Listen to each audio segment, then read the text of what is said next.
여러분 반갑습니다. 말씀에 비해 성경 강의 시간입니다. 오늘부터 이제 우리가 디모데후서 말씀을 묵상하게 되었습니다.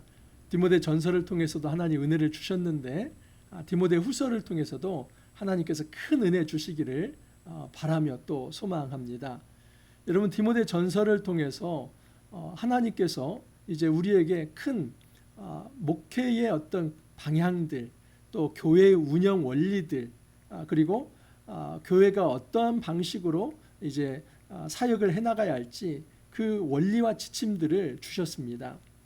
여러분 디모데가 목회해야 할 교회는 에베소 교회였습니다. 이 에베소 교회를 개척한 사람은 바울이었죠.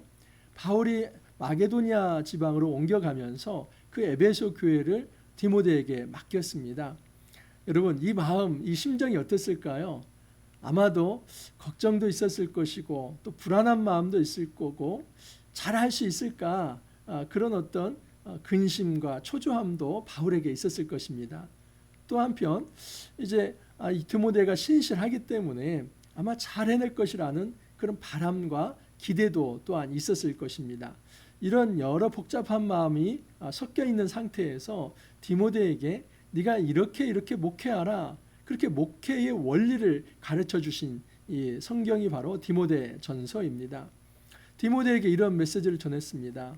거짓 교훈을 이제 경계하고 그 거짓 교사들이 교회 안에 발붙이지 못하도록 대적하라고 했습니다. 대신에 너는 바른 교훈을 전하라 하였고, 이제 마지막에 너와 하나님의 사람아 선한 싸움을 싸우라고 합니다. 교회 공동체는 하늘 공동체, 하늘 가족이기 때문에 서로 교회 구성원들이 사랑하며 섬기며 하나 되도록 이끌어가되 네가 모범과 또 어떤 본을 보이면서 그 경건의 삶을 먼저 보이면서 온 공동체가 경건 공동체가 되도록 신경 쓰라, 그런 메시지를 전달해 주었습니다. 여러분 이 디모데 전서는 바울이 로마 감옥에 1차 투옥되었다가 출감된 이후, 그리고 이제 2차 투옥 이전에 쓰여진 성경이라고 볼 수 있습니다. 이게 디모데 전서입니다. 그런데 디모데 후서는 바울이 2차 투옥되었을 때 쓰여진 성경입니다. 여러분 바울이 2차 투옥되고 그때는 이제 풀려나지 못합니다. 그리고 형장의 이슬로 사라집니다. 그렇기 때문에 디모데 후서는 바울 서신서 중에서도 가장 늦은 서신이다 라고 볼 수 있고, 그리고 하나의 유언장과 같습니다. 그래서 단순한 목회 서신이 아니라 바울의 개인적 절절한 마음이 이제 느껴지는 겁니다. 여러분 우리 어떤 삶이 언제 다 평가가 됩니까? 죽음 직전에 평가가 됩니다.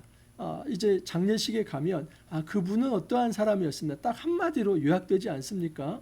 그렇듯이 이 바울이 이제 죽음 직전에 그의 마음을 살펴본다면 바울이 어떤 삶을 살아왔나, 바울이 어떤 목적을 가지고 살아왔나, 바울이 무엇을 목표하고 살아왔나, 그것을 볼 수 있습니다. 그래서 이 바울의 개인의 심정을 우리가 잘 따라가다 보면 하나님 나라 복음이 2000년 역사 속에서 전달된 것은 이런 동인이 있었구나, 놀라운 것을 우리가 찾아볼 수 있습니다. 저는 많이 묵상이 됩니다. 도대체 바울을 움직이는 그 동인이 무엇인가, 동력이 무엇인가. 그 죽음 앞에서도 정말 여러분 이 죽음 앞에서는 두렵지 않습니까? 그리고 죽음 앞에서는 자기 개인적인 많이 생각날 거 아닙니까? 정리할 것도 많고, 그리고 돌아온 날에 대해서 만약에 허무하다면 정말 너무나 그 마음이 슬플 것도 있지 않습니까? 근데 그 바울의 이 마지막 순간, 죽기 직전에 유언장과 같은 이 성경에 바울의 담대함과 여전히 그리스도를 향한 마음과 마지막에 가서는 이 순교의 제사가 정말 전제처럼 뿌려지길, 내 피가 뿌려지길 바란다는 그 숭고한 어떤 외침을 했을 때는 전율이 올 정도입니다. 여러분 이 디모데후서 말씀 우리가 잘 묵상하기를 바랍니다. 그래서 정말 믿음이 무엇인지, 어떻게 우리가 주님 오시는 그날까지 이 믿음의 삶을 경주할 수 있을지 한번 살펴보기를 원합니다. 자, 오늘 말씀은 디모데후서 1장 1절에서 8절 말씀입니다. 먼저 1절 2절 한번 읽어드립니다. 하나님의 뜻으로 말미암아 그리스도 예수 안에 있는 생명의 약속대로 그리스도 예수의 사도된 바울은 사랑하는 아들 디모데에게 편지하노니 하나님 아버지와 그리스도 예수 우리 주께로부터 은혜와 긍휼과 평강이 내게 있을지어다.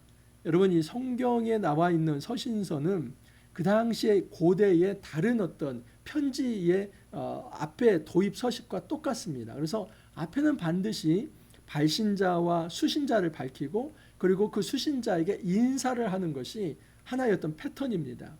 이 고대 성경 외에 다른 어떤 세상의 문서에도 이런 양식이 있는데 바로 바울이 그 형식에 따라서 지금 이제 디모데에게 인사를 하고 있습니다. 바울이 자기 자신을 소개하는데 바울은 항상 사도라고 소개합니다. 그런데 여기 보십시오. 그리스도 예수의 사도라고 합니다. 아포스톨로스라고 하는 보냄받은 자, 이게 사도라는 의미라고 말씀을 드렸죠. 뭐 엠베서더 또는 메신저 이런 의미가 있습니다. 사도라는 말은 보냄을 받은 자입니다. 이 불일사입니다. 하나님께서 부리는 존재입니다. 여러분, 천사도 하나님께서 부리는 존재이죠. 그런데 그리스도 예수의 사도였다 하는 것은 뭐냐면 예수님이 주인이고 예수님께서 진짜 어떤 큰 왕이시고 그 왕이 지금 세상에 파송하는 메신저다, 대사다, 이런 말입니다. 그래서 이 바울은 자기의 정체성을 너무나 잘 알고 있었죠. 나는 예수님께 소속된 존재이다. 내가 이 땅에서 단지 사생애적 삶을 살아가는 건 아니라 공생애적 삶을 살아가는 것은 나는 사도로 살아간다. 나는 예수님께 보냄을 받은 자이다. 나는 예수님의 종이다. 그렇기 때문에 바울이 죽는 그 순간까지도 바울은 흔들리지 않았습니다. 바울의 동력이 바로 여기에 있습니다. 여러분, 죽음 앞에서 우리는 많이 흔들릴 수 있습니다. 그러나 바울은 하나님으로부터 보냄을 받은 자, 그리스도 예수로부터 보냄을 받아서 이 세상에 그리스도의 편지가 되어서 메시지를 전달해야 할 자이기 때문에 그 일을 마치기 전까지는 내가 좌로나 우로나 좌고우면하지 않겠다. 하나님께서 정해주신 그 목표를 향해서 나아가겠다라고 얘기를 합니다. 자, 그런데 그 예수님을 소개하는데 그리스도 예수 안에 있는 생명대로 그럽니다. 여러분, 이 그리스도 예수 안에 있는 생명의 약속대로 약속이 있는데 그 약속이 어떤 약속이라고요? 생명의 약속이라는 겁니다. 바울이 이 소망이 있었기 때문에 견딜 수 있었던 겁니다. 여러분, 바울의 동력은 부활하신 예수님에 있습니다. 바울이 어떤 자였습니까? 예수를 믿기 전에 예수 믿는 자들을 잡아들여서 죽이려고 했던 자입니다. 예수 믿는 자들을 핍박했던 자입니다. 교회에 핍박했던 자입니다. 여러분, 죄인 중에 괴수가 바울이었습니다. 그런데 그 바울이 어떻게 변화가 됩니까? 다메섹 도상에서 부활하신 예수님을 만났기 때문에 바울이 변화가 된 겁니다. 여러분, 바울이 이처럼 행동할 수 있는 딱 한 가지는 뭐냐면 이 살아나신 예수님, 부활하신 예수님, 그분이 우리에게 생명을 가져다 준다. 모든 인류가 이 죄와 사망의 그늘 아래서 더 이상 소망을 가질 수 없을 때에 부활하신 예수님이 부활의 첫 열매가 되셨고 그 예수님이 그 예수님을 믿는 모든 사람들에게 부활할 수 있는 소망을 주신다. 이것을 자신이 직접 체험하고 경험을 했기 때문에 여러분, 바울이 끝까지 이 길을 간 것입니다. 바울은 엘리트였습니다. 바울은 부족할 게 없었습니다. 바울은 부자였습니다. 바울은 로마 시민권자였습니다. 그런데 그 모든 것들을 다 내려놓고 여러분, 여러 번 감옥에 갇히고 마지막에는 이 로마의 토굴 감옥, 지하 감옥에 갇혀서 거기에서 이제 목이 잘려서 죽는데 여러분, 그런 어떤 삶을 끝까지 걸어갈 수 있었던 동력이 무엇이겠습니까? 우리가 죽음 앞에서는 다 벌벌 떨지 않습니까? 그런데 그 죽음 앞에서도 끝까지 그 길을 걸어가려고 했던 그 이유가 무엇이겠습니까? 내가 그리스도 예수로부터 보냄받은 사도였다. 그런데 그 예수는 생명의 약속을 주신 예수이다. 이 부활의 주이다. 그래서 내가 이 예수를 향해서 이 길을 걸어간다면 끝내 나도 이제 예수님과 함께 그 부활의 몸과 함께 연합될 것이다. 이 소망이 있었기 때문에 이 길을 끝까지 걸어갈 수 있었던 것입니다. 바울이 디모데에게 은혜와 긍휼과 평강이 있을 것이다. 은혜라고 하는 것은 자격 없는 자에게 부어주시는 하나님의 긍휼입니다. 그래서 긍휼과 은혜는 항상 같이 가는 것입니다. 자격 없는 자라고 하는 것은 우리가 구원받기에 너무나 자격이 없다 이 말입니다. 다 여러분 커트라인 밑에입니다. 우리가 시험 보기로 한다면 우리는 다 낙제생입니다. 그런데 하나님이 그 자격 없는 자에게 호의를 베푸십니다. 긍휼을 베푸십니다. 그것이 바로 이 카레스, 은혜라고 볼 수 있죠. 그리고 평강, 그들에게 평화가 임합니다. 하나님 나라의 특징은 하나님께서 안식을 주시고 생명을 주실 때 평화를 누리는 겁니다. 더 이상 전쟁이 없는 상태입니다. 전쟁이 없는 상태라는 것은 일시적 휴전 상태가 아니라 하나님이 사단을 깨셨기 때문에 그 사단으로부터 해방이 되어서 이제는 진정한 자유와 안식을 누리는 그 자유의 백성이 바로 평화를 누린다 하는 것입니다. 내가 밤낮 간구하는 가운데 쉬지 않고 너를 생각하여 청결한 양심으로 조상적부터 섬겨오는 하나님께 감사하고, 바울은 먼저 감사 기도를 합니다.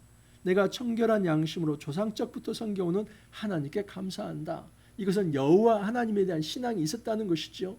바울은 삼위일체 이 하나님에 대한 믿음이 있었습니다. 그런데 먼저 여호와 하나님, 우리 이 유대인들이 조상적부터 섬겨온 그 하나님, 그 하나님께 감사한다 그 말을 합니다. 이것은 예수 그리스도가 하나님이시라는 것을 그렇게 말하는 것이기도 합니다. 성부, 성자, 성령의 삼위일체를 지금 얘기하면서 이 성부의 하나님, 그 하나님께서 우리를 지켜주심에 대해서 감사한다. 내 눈물을 생각하여 너 보기를 원함은 내 기쁨이 가득하게 하려 함이니, 너 보면 눈물이 날 것 같다. 너 보면 내 마음이 기쁘겠다. 그래서 정말 다시 보고 싶다. 그래서 여러분, 바울과 디모데의 관계는 단순한 스승과 제자의 관계가 아닙니다. 아비와 아들의 관계입니다. 이런 관계 너무나 소중한 관계이죠. 저도 이런 관계를 만들어 가고 싶습니다. 여러분, 우리가 그런 관계 안에 들어간다는 것은 너무나 귀한 것입니다. 인생 살아가면서 정말 영적인 스승, 단지 영적인 스승이 아니라 영적인 아비, 그러면서 영적인 아들, 이 관계 속에서 마지막까지 책임져 주고자 하는 그런 마음, 또 그 속에서 함께 성장하며 그는 또 다른 영적인 아비가 되어서 누군가를 영적인 아들을 낳을 수 있는 이런 관계, 너무나 소중하고 아름다운 것이지요. 우리가 추구해야만 합니다. 내 눈물을 생각하여 너 보기를 원함은 내 기쁨이 가득하게 하려니니 이는 내 속에 거짓이 없는 믿음이 있음을 생각함이라. 이 믿음은 먼저 내 외조모 로이스와 내 어머니 유니게 속에 있더니 내 속에도 있는 줄을 확신하노라. 여러분, 바울이 기뻐하는 이유는 디모데에게 믿음이 있기 때문입니다. 그런데 그 믿음은 내 외조모 로이스, 내 어머니 유니게 속에 있었던 것이다. 다시 말해서 3대에 의해서 너에게 믿음이 있었다. 여러분, 사실 이 외조모 로이스와 어머니 유니게는 이제 바울을 만나기 전에는 유대교, 유대인들 아닙니까? 여호와의 신앙만을 알았던 자입니다. 그런데 바울이 얘기하는 건 뭐냐면 이 여호와의 신앙이 기초가 되어서 그의 하나님의 아들을 이 땅에 보내주시고 그 아들의 십자가와 부활을 통해서 우리가 영원한 생명을 얻을 수 있다는 약속을 주셨기 때문에 이 이야기를 하는 겁니다. 너의 뿌리가 바로 그 여호와의 신앙에 있었고 그 믿음의 뿌리가 너에게 있었다. 뿐만 아니라 이것뿐만 아니라 내가 너에게 전달한 그 복음이, 예수 그리스도의 복음이 연합이 되어서 네 안에 믿음이 생겨난 것이다. 여러분, 쉽게 말하면 디모데에게 있는 믿음은 구약과 신약이 함께 있는 믿음입니다. 이제 1세기 당시에는 여러분 신약 성경이 있습니까? 없습니까? 없지요. 그래서 바울은 어떤 성경을 가지고 복음을 전합니까? 구약 성경을 가지고 복음을 전합니다. 우리는 구약 성경 가지고 복음 못 전한다고 생각합니다. 아닙니다. 레위기서는 구약의 복음서입니다. 여러분, 율법이 예수 그리스도를 지향합니다. 모든 서신서가 이 예수님을 지향합니다. 바울은 이스라엘의 소망 되신 예수를 구약을 통해서 논증해냈습니다. 그런데 바울이 하는 말들이 다 뭐가 됩니까? 오늘날 13개의 서신서가 된 거 아닙니까? 또 마태, 마가, 누가 복음서가 또 있는 거 아닙니까? 그리고 또 공동서신도 있고 요한문헌이 있지 않습니까? 그래서 1세기 당시에는 이 사도들이 전하는 말 자체가 말씀이 되는 시대입니다. 그렇기 때문에 네가 이 외조모와 또 이제 너희 어머니에게서 배운 이 구약의 신앙과 또 내가 전달한 이 신약의 말씀이 합쳐져서 너의 믿음이 진정한 예수 그리스도를 믿는 참된 믿음이 되었다. 그걸 얘기하는 것입니다. 그러므로 내가 나의 안수함으로 내 속에 있는 하나님의 은사를 다시 불릴듯 하기 위하여 너로 생각하게 하노니, 바로 이것입니다. 바울은 디모데에게 전달했던 복음이 있었고 다시 불릴듯 하게 하는 것은 그 말씀을 일으키는 겁니다. 여기 보면은 뭐 안수해서 내 속에 있는 하나님의 은사를 다시 불리듯 한다 해서, 안수하면 그냥 막 뭔가 뿅하게 뭔가 능력이 나타나고 그냥 이 디모데가 초월적 존재가 된다, 지금 그런 걸 얘기하는 게 아닙니다. 말씀을 다시 불리듯 일어나게 하고 싶다. 성령께서는 말씀을 통해서 역사하기 때문입니다. 여러분, 안수의 의미가 이것입니다. 지금 마치 엘리야가 엘리사에게 그의 모든 정권을 이양하듯이, 여러분 지금 이 바울이 이제 떠나가는 마당입니다. 자기는 얼마 있으면 이제 죽어야만 합니다. 그런데 디모데가 그 사역의 바통을 다 이어받아서 그 사역을 잘하도록 그 아비의 마음으로, 스승의 마음으로 안수하면서 다시 한번 이 성령의 은사가 불릴듯 일어나서 그 말씀이 내 안에 살아나서 네가 이 길을 끝까지 걸어갔으면 좋겠다, 그 바람을 나타낸 것입니다. 하나님 우리에게 주신 것은 두려워하는 마음이 아니요 오직 능력과 사랑과 절제하는 마음이니. 이런 이 말씀 왜 줬겠습니까? 바울은 디모데를 염려하는 것입니다. 혹시라도 디모데가, 바울이 그 감옥에서 갇혀 있을 때에 이 제자된 입장에서 도대체 신앙이란 무엇일까? 우리가 예수를 이렇게 잘 믿었는데 왜 우리 스승은 감옥에서 죽어야만 하지? 이런 감옥에 있을 때 왜 하나님의 천사를 보내서 구원해내지 않지? 예수님은 살아계시는 건가? 하나님 나라는 언제 오는 건가? 이런 두려움과 회의에 빠질까 봐 바울은 그 감옥에서 오히려 디모데를 걱정합니다. 여러분, 디모데가 감옥 밖에서 바울을 걱정하는 게 옳습니까? 아니면 감옥 안에 있는 존재가 감옥 밖에 있는 존재를 걱정하는 게 옳습니까? 순서상 밖에 있는 사람이 감옥 안에 있는 사람을 걱정해야 맞지요. 그런데 디모데후서에서는 오히려 감옥 안에서 그 고통 가운데 빛도 들지 않습니다. 그리고 언제 이제 형장 예술로 목이 잘릴지 모릅니다. 그 두려움에 빠져 있어야만 하는데 오히려 바울이 디모데를 향해서 두려워하지 말라. 하나님께서 우리에게 주신 마음은 두려움이 아니다. 오히려 능력과 사랑과 절제하는 마음이다. 내가 이 감옥에 빠져 있다고 해서 두려워하지 말라. 나도 두려워하지 않는다. 하나님의 능력과 사랑과 절제함으로 더 믿음의 경주를 해나가야 한다. 그 얘기를 합니다. 그러므로 너는 내가 우리 주를 증언함과 또는 주를 위하여 갇힌 자 된 나를 부끄러워하지 말고, 핵심이죠. 내가 감옥에 갇혔다고 해서 나를 부끄러워하지 마라. 두려워하지 마라. 하나님의 믿음에 대한, 그리스도의 믿음에 대한 이 불신과 회의에 빠지지 말라. 오히려 너는 더 강한 사자 같은 어떤 담대한 자가 되어라. 장부가 되어라. 오직 하나님의 능력을 따라 복음과 함께 고난을 받으라. 바울의 담대한 권고입니다. 나는 복음에 합당한 삶을 살다가 이 고난을 받고 있다. 너 역시도 고난 받는 거 두려워하지 말고 오히려 복음과 함께 고난을 받으라. 여러분, 이 복음이 우리에게 전달될 때 고난은 필수적인 것입니다. 저 역시도 이제 개척 9년 차입니다. 이 9년 차를 지나면서 왜 고난이 없겠습니까? 돌아보면 순식간에 지나간 것 같지만 한 달 한 달, 한순간 한순간 하나님의 도움의 손길이 없었으면 그 길 갈 수 없었습니다.